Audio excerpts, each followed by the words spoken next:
My connection just kicked me off. All right, connection. If you're going to do that, let's do it now. And not in the middle of Thursday Thyroid Talks. Hey, sorry. It said your connection failed. And it just like kicked me off. I was like, oh, okay, well, let's make sure that doesn't happen in the middle of speaking to Belle.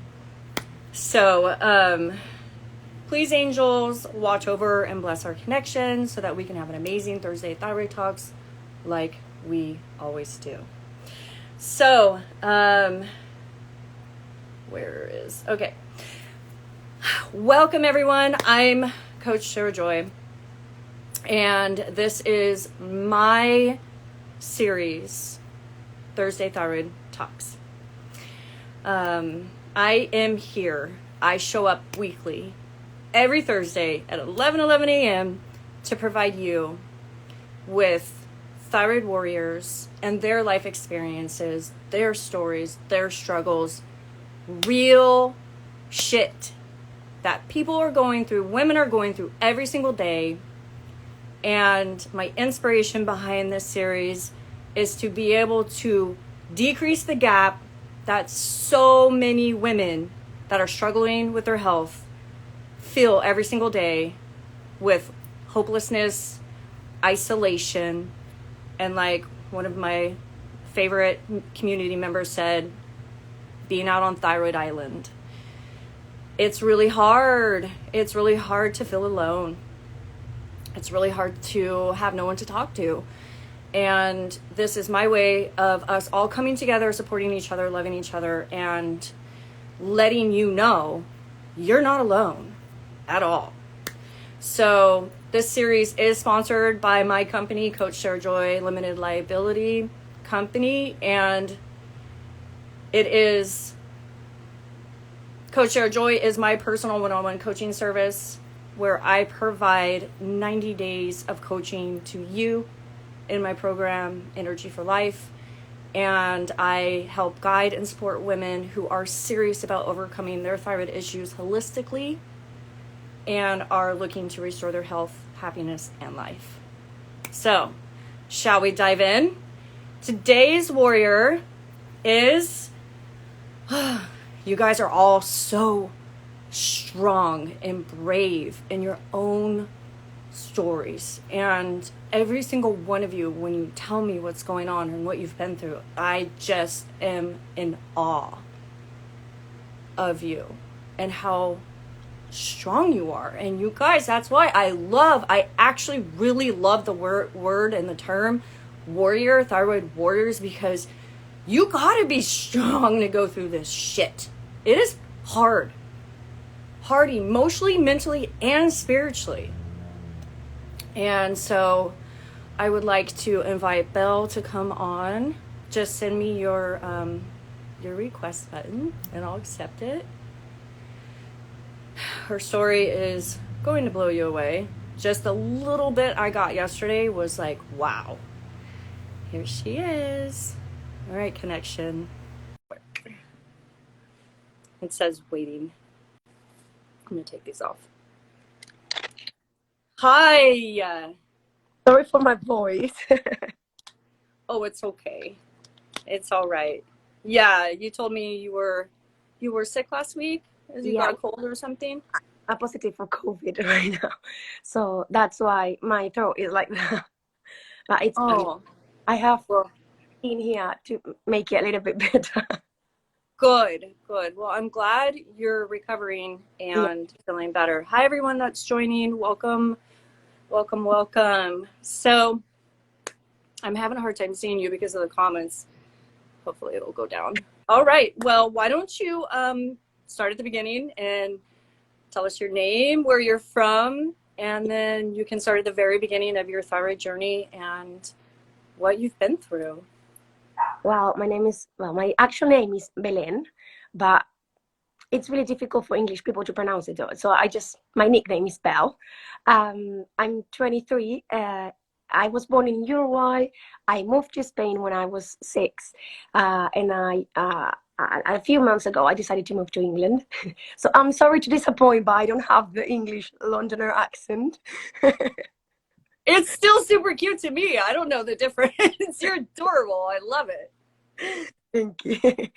Question: do I have an accent to you? I think you do. You do. I do. Yeah. Okay. That's funny. Because to me, obviously, to each of us, we all sound normal, right? Yeah, but you. Okay, so Yeah. that sounds like a fun place. Yeah, and the beginning of my thyroid story, well, it was actually before I was born. My mom has thyroid. She had HIPAA, and then it changed to HIPO, because of she was pregnant with me, actually. So when I was born, you know, the newborn book that you have to check all of the vaccine that the baby has and the checks and like tests and stuff. So every time she had a doctor appointment, she would ask what's going on with her thyroid. And I was like 3 months old. She was already worrying about it, but everything was fine. They were all the time checking and everything. And even when I got my period, I got it really, really early. And when I was about 12, I had some problems with my period, and they were already checking like, what's going on? Is it thyroid again? And we checked again. When I was 15 again, like all the time we were checking, but everything was fine. How did that make you feel? Um, That she was so worried about it and always checking. um, on one hand, it's like, okay, she really worries about me, so it's fine. But on the other hand, it's like, does she want me to have the disease? Like, Yeah. it's like all the time checking. It's like you're making me feel like ill, even though I'm still not. But after going through the whole journey and suffering that much, I understand why she carried that. Like she worried that much. So the actual disease started in like around July, August 2019. But that time, I've always been a little bit chubby. Like it's fine. But that time I was in my like best moment kind of, because I started being like really, really nutritious, like eating really good, doing lots of exercise and stuff. So I started losing weight, and I actually did my homework and I made kilograms into pounds. So American people can understand what I mean. But that time I was the thinnest I've been, which is 70 kilos, which is around like 160 pounds, 160 pounds, which I'm 5'5", but 5'5", yeah, 5'5", 5'3", 5'5", something like that, 1 meter 65 centimeters. So it was pretty good, but then I started gaining a lot of weight, and my hair started to fall all the time, and being so like sick. I had yeast infection, I had wee infection, I had lots of like muscles problems, like a lot of problems, being off of work all the time. And my doctor couldn't, like, they didn't realize that all of those symptoms together, they meant thyroid.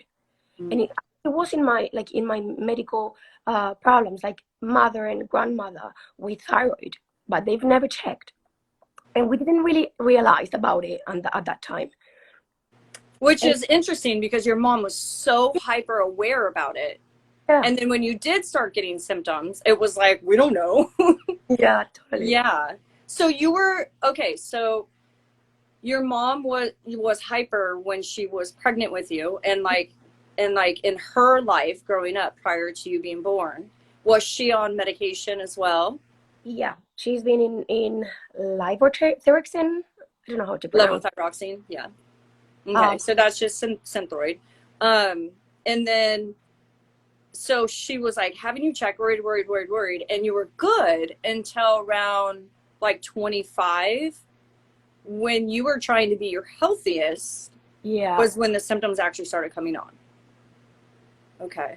and like the thing is that none of us realized that those symptoms were actually the thyroid. Not even my doctor. So I was working. I'm a scout leader in Spain, so I was in a scout camp, and I was actually doing a few more camps during the Christmas year. And but I was really, really, really tired all the time. So normally I'm the one active, like let's go, let's take the kids for a hike and stuff like that. And by that moment, I couldn't do anything. I couldn't move a leg, and I would be so tired. My I was goodness. brushes, like full of them. Like it was awful. I started to really swollen. Like I was completely swollen. Like you've seen the picture. Well, I think everybody has. Yeah, and And your abdomen was very protruded. Yeah. yeah, mm, That must have been really painful. yeah, it actually was. My legs and my arms were all the time like I couldn't feel them. Oh, Like wow. yeah, I couldn't pick up like heavy stuff because I was too tired and stuff. And actually, I hope there's no kids in here. I don't think so. But my sexual life went from this to like this. I did not want to. I just thought about myself, about like disgusting. I was actually in depression. Yeah. I've suffered about bulimia and depression before, and I've actually tried to suicide and stuff. And I was going through the same journey that time. I was like, Mom, I don't want to kill myself. Like, I don't know what's going on with me. I was in a relationship at that time, but I felt no loved. I felt like I was disgusting. I was ugly. I was fat. It's like, and I actually was concerned, like, do I need to go to like a serious, like mental hospital because I don't know, losing my head. That was the most, like, the thing that my mom was the most concerned about, like what's going on with her mental health. Yeah, This is why we have to share our stories. yeah, it's totally why. Like, I wish someone would have told me, like, Yeah. listen, it's because of this. Um, and then the 31st of December, New Year's Eve of 2019, I was going to that scout, like to that camp. Um, it was in the morning. Then in Spain we have the nap time after lunch, so I worked till 2, and then I had a few hours off, and then at 5 I had to go back. So I went home. I took a nap, and I was living with my nana by that time. By that time, I woke up from my nap. I couldn't feel my legs. I was so terrified. Like, Nana, call my mom. I don't feel my legs. I cannot move my legs. Like, what's going on? Wow. So we were Paralysis, like, like you're. like paralysis, like completely paralyzed. Like I couldn't Wow. um like I did not know what was going on.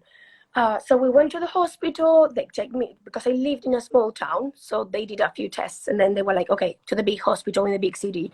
We went to the big city at 8 at night. They still had no idea what it was because they did blood tests, but only vitamins and stuff. So they never. So they started to do like really serious tests and spending a lot of money. When the easiest thing would have been just to do a complete blood test and check the thyroid. I was in the hospital for like 10 days, and actually, because it's Christmas time and stuff, there were not that many doctors. So I was just in there. They were trying to figure out what it was because my kidney was giving me problems because of thyroid. Um, that's why I was swollen. Like, and that's why I couldn't feel my legs because I was so swollen. One of my nerves from my back was touched, and then I couldn't feel anything in my legs, and that's why. Um, they Makes had sense. Yeah. no, and I do remember the 4th of January. It was my mom and I, and a doctor came in the middle of the night telling her, "We have no idea what it is. We're trying to check if it's leukemia." How do you tell a mom that without making sure it is? Like, no, because you're gonna make her worried, and Mhm. then if it's not, and obviously it was not. So it was So wait a second. Your mom, again, being so worried since you were literally born. She at that moment when you were in the hospital, she never once said check her thyroid. no. Oh man, it was just totally under the radar. I think at that moment we were already that worried because it was really weird, really really Severe. weird. They had no Yeah. sense. So we never thought about that, and we were really worried Yeah. that we never thought, like, just couldn't think about anything. We were just so worried, and I was trying to be strong and pretend like I'm not worried, I don't care, it's just nothing, because my mom was really worried, and my mom was trying to show Mhm. her worried while she was really. So yeah. So you're the one here, you can't walk, you can't move, you're bloated, you're suffering, you're in the hospital, and you're protecting your mom's feelings. You poor thing. Yeah, I mean, I could see why she wouldn't have said anything, because that all sounded so Yeah, serious that it would be like, this has got to be something big feeling, like huge, and not just like, let's check our thyroid and see what's going on. Yeah. and also Oh, they did a blood test. They actually did too. The first day I went to the hospital, and then a few days later, and we did not know that it was not a full blood test. ugh, It's, I got my blood out, and they tested. So we thought, okay, there's nothing wrong with the blood. And then what it is. So that's actually also why I thought, like, I think none of us considered thyroid as an option. yeah. And yeah, but then the 7th of January, we got, like, I got it diagnosed, hypo, What was your TSH? uh, 0.06. That's not very bad. Oh, Oh wait, you might have a different range system than here in the uh, States. in Spain, it must be 0.50 something, like in between Okay. something till 2.50 something, Okay. and 0.06. Okay. Which they told me, like, the doctor that gave me the diagnosis, he told me that he has been a doctor for 20 years, and mine was the worst he has ever seen. Wow. Wow. That's Yeah, not like the best thing you want to hear. yeah, no, and also, like, You're like, thinking about, they did not discover it because of they were good doctors. They discovered it because of my kidney, because yeah, I went because of my kidney was not working, so I couldn't walk. But all of the problems that my thyroid gave me, they never decided to do a blood test. yeah. So I could just, if I wouldn't complain about the kidney stuff, I would have never got tested. What would have happened? You And you know? would have been that person sent home told, we don't know what's wrong with you. And Yeah, you were already on the brink of suicide. yeah, exactly. And Wow. maybe, like, who knows? Like, it's something that obviously I don't want to think about right now. But I've always considered mental health an important thing. Yeah. And Oh, yeah. then someone that is telling you, I think I'm depressed, I want to kill myself. You better take that serious. Even though if you think that person's lying, you just at least try to check if it's a lie or not. Yeah. Yeah, you have to explore that. You can't just brush that off. No.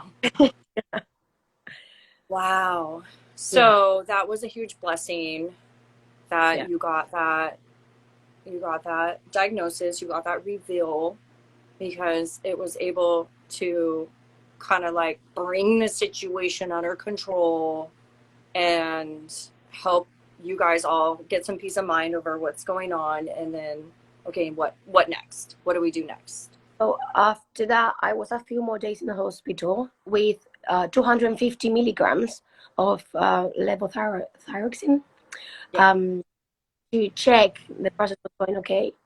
And then after a few days, they sent me home with the highest you can get in Spain, which is 125 a day. And I've been taking that. After 6 months, I was meant to take a test and check if everything was okay. But then COVID arrived. So my last blood test was in February, which was only a month after my everything. And the doctor appointment was the 17th of March, by phone. Obviously, he could not say anything by the test in February. So they were like, okay, we'll check when it's over. We'll see. Yeah. Yeah. And then thank God, I was working, so I had a private insurance as well. So they checked in the private insurance before, like, in October, which was the time that I moved to England. because if not, I wouldn't be able to do anything and check anything. But yeah, and thank God by that time in October I was okay. So we thought that maybe when it was okay, we could have just make the dose lower. But they said it's okay how it is, so I cannot touch it. It has to stay like this. And by now it's Did your symptoms start decreasing after you started that dose? yeah, The some meds? of them. What did it help? What symptoms did it help with? So I immediately started feeling a little bit less tired, having a little bit more energy. My kidney started working, so I lost some weight. So yeah, and I started to feel like a little bit better emotionally and stuff, because I understood that it was not my depression, it was just my thyroid. Like my body was working against me. Well, exactly, and I can resonate with that a lot. That type of depression, I do believe there's people that struggle with depression, and then there's like onset depression because of what you've been going through. And when I started hitting my lowest point, I went to my doctor's and he's like, you need to go to your therapist. You need to see a therapist. And I'm like, no, I don't have depression. I have all these symptoms. And he's like, I will not talk to you until you go to a therapist. So I went to the therapist and was very clear of like, look, I don't have the type of personality to just be depressed. I'm a very positive, optimistic person. But all of this is happening in my life that could be causing me to be sad, because when you don't feel good, you're not happy, right? And so she gave me the proper diagnosis of like maybe temporary onset depression, which I was very grateful for. So, because I didn't want that stamped on me for life. Oh, she's just depressed, you know? And then the doctor treats you differently. Like, oh, you're just depressed. Yeah. Yeah. So I'm glad you recognize that. And that's a big deal. Yeah. That was the biggest journey, actually. The mental stuff was the worst thing, I think. And yeah, so I started recovering, but the problem is that it's difficult to try to check when I started to be really good, because then lockdown started, and in Spain it was really serious. We were not allowed to go out to do anything but groceries, pharmacy, and cigarettes. That's it. Yeah. So that was the problem, that obviously everybody started with depression and anxiety because of the lockdown. But I had pretty good lockdown, because I was with my partner by that time, and we had a lot of fun. But if, like, I told you when I started the whole process, I was around 70, 75, 80 kilos. When the whole thyroid plus lockdown ended up, I was 120 kilos, which is, for you to know, 265 pounds. So I gained like almost 90 pounds. Wow. Yeah. And that was after you started the meds? Yeah. Yeah. Okay. But do you think that was just from not being able to go outside and exercise? I think a lot of people put weight on. Yeah. During, because we were just bored sitting at home eating, kind of comfort eating, because it was like upsetting. Emotionally. And then, and then you couldn't really move your body like you normally do. And so. Yeah, I think it totally is. Also, my doctor in the hospital, he promised me, as soon as you start with the pills, all of the weight you've gained is going to go off. And it's not. That's a big promise. He promised me that everything was because of the thyroid. And it's like, no. Now I know it was emotionally weight. I just was emotionally bad. So I had anxiety. So I just ate. And all of that. It has nothing to do with the disease. It has to do with my mental health at that moment, which has to do with the disease. But it's not that. But you start the pills, you're gonna just lose weight like this. It's a big promise that I think every single doctor makes to girls in Spain when we got diagnosed, and I think they should stop doing it. Yeah. That promise gives you hope, and you just Don't do anything. Just wish, oh, the pill's gonna do it. The pill's gonna do it. No, Yeah. you have to do it, you know? And I've lost weight, but now I'm Good. around 7 kilos, which is 215 pounds. So I've Good. lost pounds. Um, but I think I've been slowly doing it, but I've also made changes in my life Good. that ever. So it's not only like a short-term diet, but it took me a long time to realize that doctor just lied to me. I'm not because of the pills. I have to do something about it. But yeah, it really takes a while to understand everything that thyroid controls in your body. Like when I got the diagnosis, I was like, no, there's no way I'm losing like hair because of thyroid. There's no way I want to kill myself because of thyroid. There's no way I have rashes all over my body because of thyroid. It's like the amount of things it controls, it's overwhelming actually. It's like you have to be really, really careful. And now, like a few weeks ago, I had a rough week and I was crying the whole week. And I was like, shit, is my thyroid okay? I should check it. Every single symptom is like, I want to check now. It's like kind of you become obsessed with it. Like I'm not gonna let it go a little bit higher or a little bit lower than normal because I'm not gonna go through that rough time again. Yeah, it's worrisome to feel like you're ever gonna fall back. Yeah, I know. I remember when I became obsessive over my results and my TSH and my numbers and where I was with my medicine and how was that affecting my TSH, and it consumes you. It can consume you. Yeah. Which is not that healthy. You want to be able to live and be happy and enjoy your body and enjoy your relationships without always having that in the back of your mind, though. It is exhausting. And so so after the lockdown and you were able to go finally recheck everything, they said everything was better and they kept you on that high dose. Yeah. Are you still on that high dose now? Yeah. So on October, I moved to England. And because of COVID, I didn't know when was I gonna be able to go back to Spain. So I bought lots of pills. Like I'm gonna take them all with me to Spain, to England, to just don't get rid. Like I cannot get rid of them. I need to have pills. Like it's like it's what keeps me alive.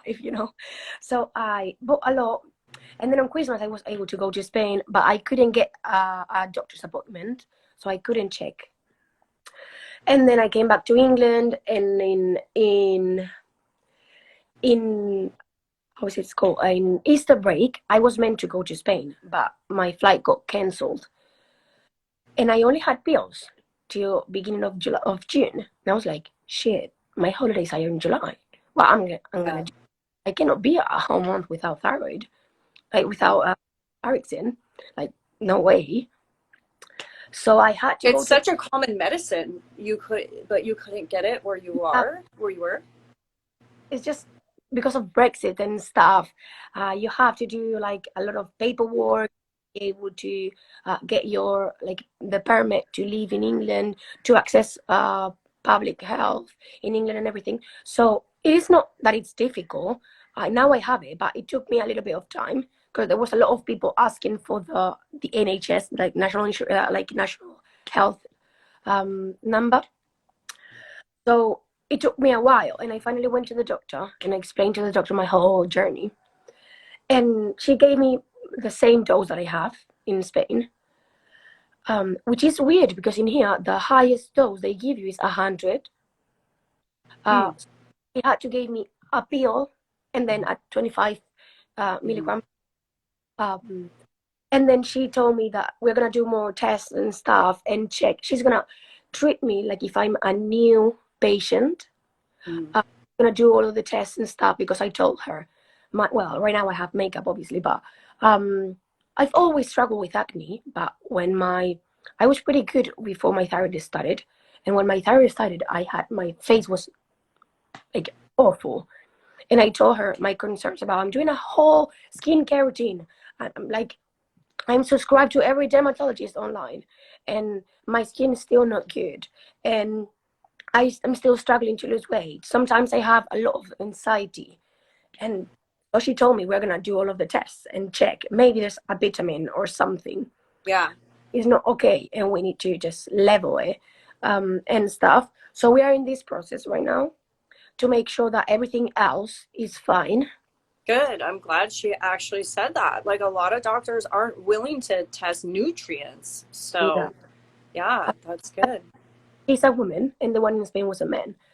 So I generally think sometimes we empathize more with women because we go through the same things, and the hormonal stuff in women is like really, really, really important. So I think that's why she really treated me that much better than in Spain, because she really empathized with me. Mm-hmm. I'm really, really thankful. Like, to be fair, I'm really thankful she's like this, because I was really scared. Like, I know your doctor worrying for your like actually worrying and help people. Isn't that so amazing when you actually, Yeah, versus just, you can tell you're just another yeah, person in a room that they give a pill to. yeah. It's totally Yeah. like Yeah. it's There's probably a lot of really, really fantastic male doctors out there. But I've noticed, and I've had the same sort of different treatment with a male yeah, doctor versus a female doctor. And the most in-depth testing I ever got prior to doing it myself was from a female. And she was just so open and willing to listen, give you her time, and then dig. yeah, So that's what you got. Good. Good. I'm yeah, happy for you. yeah, So, wow. So you've gotten your weight under control, or I love the aha connection moment between, like, wait, I was actually eating because I was providing myself like comfort and security, and it wasn't just because, the emotional connection, the emotional eating. So you did say you've made a lot of changes yeah. in your life. I'm curious, what is your diet like now? Well, before my house, like I come for a pretty poor household. Both of my parents had full-time jobs to be able to pay bills and stuff. So it was always rice or pasta, plus beef mince or something like that, and that's it. And tomato sauce and carbonara sauce, and that's it. So right now, I'm starting to like portion my plate Mm. and be conscious about, okay, is there enough vegetables in this plate? Is there protein in this place? Is there like carbs in this plate? Like, okay, we don't care if there's less carbs than normal, but we do care if there's enough vegetables and enough protein. And um, I really struggle with red meat, um, which is good because also my doctor told me it's fine. You don't, if you eat lentils and stuff for iron, you don't really need red meat. But if I'm not eating any meat or any beef or anything, it's like, okay, do I have anything else to like have my proteins in there? Um, I've been really listening to my body. I'm lactose intolerant. I never care about it. So I was just drinking normal milk and like it's fine. It's just a little bit. I'll just go more to the toilet and it's fine. It's like Mm-hmm. it's not fine because maybe my Yeah. acne is getting worse because of that, and probably Mm. is. Um, like it's not that I'm going more to the toilet. It's that something in my body is not gonna work okay. Mm. Um, and I had a huge obsession. I still have it, but I'm trying to control myself. A huge obsession with cheese, like every single Mm. type, like everything. Like I would see cheese, and it's not that I would eat a little bit; it's that I would not stop eating until I finish the whole cheese. Um, Wow. yeah, Yeah. It's good. I get it. really careful with that because all Mhm. lactose, so it's like a little bit, it's fine, but also lots of fats and stuff is not gonna like help me if I want to lose weight. And And just also, so you know, you're not the first person that has told me that. I remember when I was talking to one of my clients, and I was like, all right, we got to cut out dairy. And she was like, she literally like screamed it like, not my cheese. I was like, you'll survive, I promise. And you'll feel better, and we can help you find other treats, you know? And like, yeah, it's a thing. It's an emotional connection. Yeah. Yeah, Mm-hmm. for me, always food has been emotionally. Like every time I had a problem, food was still there. Yeah. It's your bestie. Mm-hmm. Yeah. Mm-hmm. I Yeah, just I get it. I have no appetite So, when I eat any time, and I cannot taste anything. And I was telling my mom, I do wanna eat, and she was like, "But if you have no appetite, why do you wanna eat?" It's like just because I love food. I'm a foodie. And that's the huge problem. Like when I find out, because you told me about the eggs in the morning, I was like, shit. Sorry, I don't know if we can swear in here, but I was like, I really rocked the world with that one. I had, oh my gosh, I had so many people just go, no! I was like, shit. that's actually Sorry, how guys. I saw that reel, like the egg in the morning thing, and I was like, I'm in England. The typical English breakfast has eggs on it. Yeah, I mean, everything. Everything. I know. I ate eggs every morning too. I literally looked forward to them. I was like, I'm getting dressed. I'm gonna go make my eggs. It's so good. And you know, but then you're just sick and you don't feel good, and then you get the bloating and you can't poo, and you're just like, bleh, I don't feel good, you know. And we're not taught to connect that particular food. We're taught to connect dairy, we're taught Yeah, to connect gluten, we're taught to connect possible meat or protein because it's just harder to digest, or even like nuts and seeds because they can be harder to digest. But eggs has been like on the silver platter up here in the clouds, like, I'm eggs, I'm perfect, and I don't do anything. And that reel really showed me how many people actually severely react to them. Like, people were telling me, like, I will eat eggs and vomit. I will eat eggs and have this. And I'm like, wow, you know? And then like the more like middle ground of like, I have really bad brain fog after I eat eggs. And I'm like, it's all coming together, you guys. Like, look at the connection here. like Um, if my girlfriend, she has no thyroid, like she has nothing, but she told me something a few months ago. Like every time I eat egg whites, I have a headache, and I was like, how the hell can that happen? Like, no way, there's no way. And she actually does. And it's like she has a, a what when she eats egg whites? a headache, like an actual, like if it would have been like a migraine, something that hard, every time she eats egg whites. Wow. What the hell? Like, Did you watch my video? I don't remember. I did send it to you. oh, yeah, you sent it to me. I Did haven't watched. I have. I'm really sorry. I'm about to read everything and. uh-oh. Oh, sorry. The Oh, connection has been really yeah. glitchy. So you're Is it? back. Okay. Oh, Yeah, sorry. I was just going to encourage you to watch it with her because it would Yeah. probably help her understand why and how these headaches are on onset. So, wow. Well, your story is, thank you so much for opening up about the Thank you. more deeper personal side of struggling.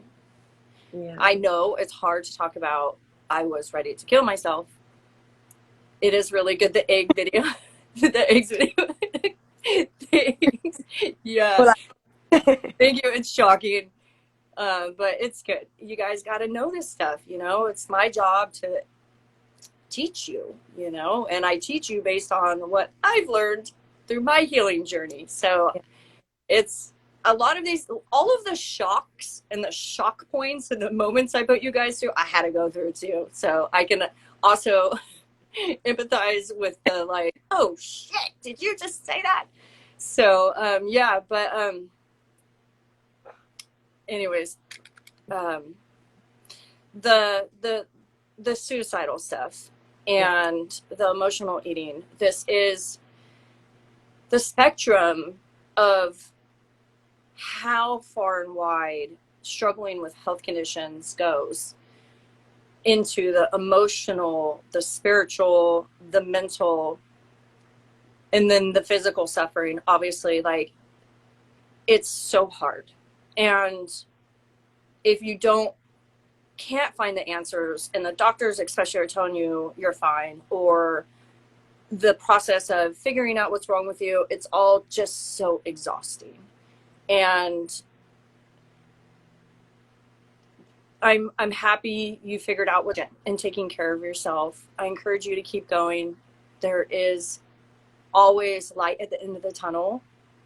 And since you're now following me and you're in my world, I just want to remind you and everyone else that at the end of the day, honestly, your body loves you and your body is fighting for you. And even though it doesn't seem like it, it really is. And it really does love you. And it is there for you. And there are always reasons why we suffer.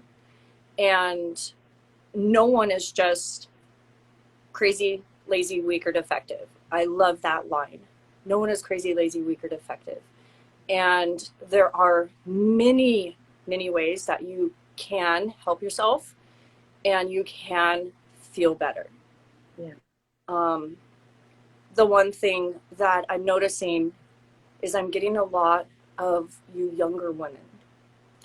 I started, and I don't know why, like the other day I asked myself, like, why is this surprising? Because I was like 20, I always forget, I was like 29 or 30. I just will never forget when I was on my 30th birthday. I was sitting on the couch, my mom was next to me, and I was bawling my eyes out because I was like, this is the worst birthday ever.